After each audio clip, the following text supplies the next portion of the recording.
అదే RTV app వార్తల్ని క్షణాల్లో చదివే అవకాశం ఉంటుంది. ఒక న్యూస్ పేపర్, ఒక టెలివిజన్ ఛానల్ మీ చేతుల్లో ఎప్పుడూ ఉంటాయి. పాలమూరు యూనివర్సిటీలో సమస్యలు వలయంగా మారుతుందని ఎంతమంది పాలకులు వచ్చినా కూడా పాలమూరు యూనివర్సిటీ సమస్యలు కూడా తీరట్లని తెలుస్తుంది. ప్రస్తుతం మన దగ్గర ఏబీపీ విద్యార్థి సంబంధించిన నాయకులను వారిని అడిగే ప్రయత్నం చేద్దాం.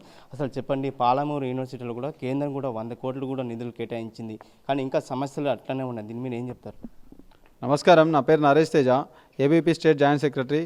ఏదైతే పాలమూరు యూనివర్సిటీ దాదాపు 2009లో ప్రారంభమై నేటికి 15 ఏళ్ళు గడుస్తూ ఉన్నా పాలమూరు యూనివర్సిటీలో అప్పటి నుంచి ఇప్పటి వరకు అవే సమస్యలు ఉన్నాయి.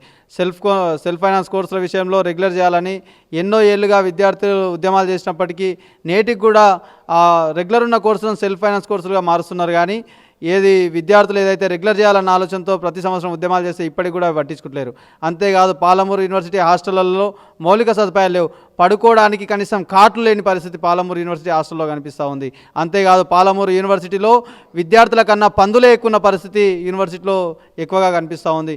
అంతేకాదు, కోతులు ఎప్పుడు హాస్టల్కి ఏదైనా తీసుకెళ్దామంటే కోతులు ఏదో మూలను వచ్చి చేతిలో నుంచి గుంజుకుపోవడం, ఇట్లాంటివి పాలమూరు యూనివర్సిటీలో ఎక్కువ జరుగుతూ ఉన్నాయి. ఫుడ్ విషయంలో ఏదైతే ప్రతి వీసీ వచ్చినా, ఏ రిజిస్టర్ వచ్చినా, వార్డెన్లు మారినా సరే కానీ ఫుడ్ విషయంలో ఎటువంటి స్పందన ఈ యూనివర్సిటీ అధికారుల నుంచి వస్తలేదు. ఫుడ్ విషయంలో చాలాసార్లు వార్డెన్లకు మొరబెట్టుకున్నా, అక్కడ వంట చేసే వాళ్ళకు వంట మనుషులకు కూడా మొరబెట్టుకున్నా, ఇప్పటి వరకు కూడా ఏమాత్రం విద్యార్థులు అడుగుతున్నది తీర్చాలన్న సోయి ఎవ్వరికీ ఈ యూనివర్సిటీలో తడతలేదు, తోస్తలేదు.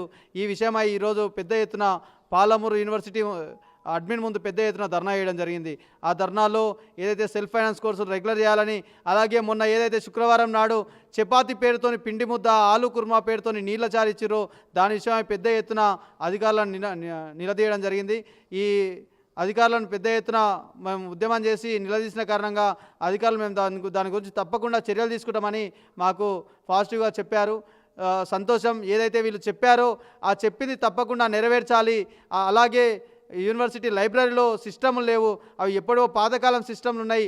దాంట్లో అంటే మెరుగైన వసతులు కల్పించాలి. ఆ సిస్టమ్లు కొంచెం వాడుకలోకి తీసుకురావాలని కూడా ఈరోజు డిమాండ్లో పెట్టడం జరిగింది. ఈ డిమాండ్లు కూడా నెరవేర్చాలని ఈరోజు పాలమూరు యూనివర్సిటీ అడ్మిన్ ముందు పెద్ద ఎత్తున కూర్చొని పెద్ద ఎత్తున ధర్నా చేసిన కారణంగా వీసీ గారు కానీ, రిజిస్టర్ గారు కానీ తప్పకుండా మేము నెరవేరుస్తాం. ఈ 30 రోజులలో న్యాక్ వస్తుంది.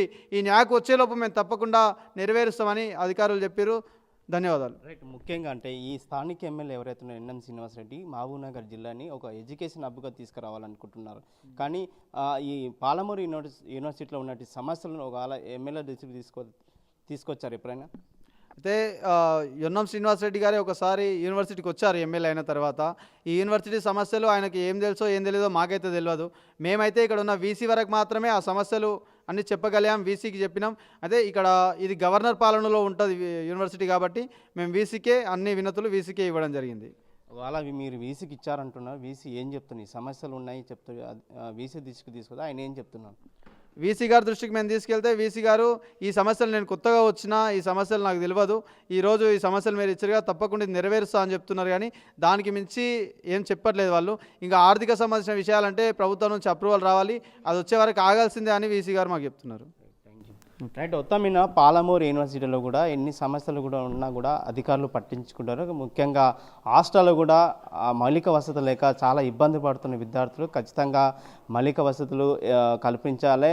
ముఖ్యంగా యూనివర్సిటీలో ఉన్న సమస్యలను పరిష్కరించాలని చెప్పి విద్యార్థి సంఘాల నాయకులు తెలియజేసిన పరిస్థితి కనిపిస్తుంది. వీడియో జర్నలిస్ట్ నర్సింగ్-రెడ్డితో రామకొండ, ఆర్టీ, మహబూబ్నగర్. మరిన్ని వీడియోస్ కోసం ఛానల్ ని సబ్స్క్రైబ్ చేయండి. లేటెస్ట్ అప్డేట్స్ కోసం వాట్సాప్ ఛానల్ ని ఫాలో అవ్వండి. ఆ లింక్ డిస్క్రిప్షన్ లో ఉంది.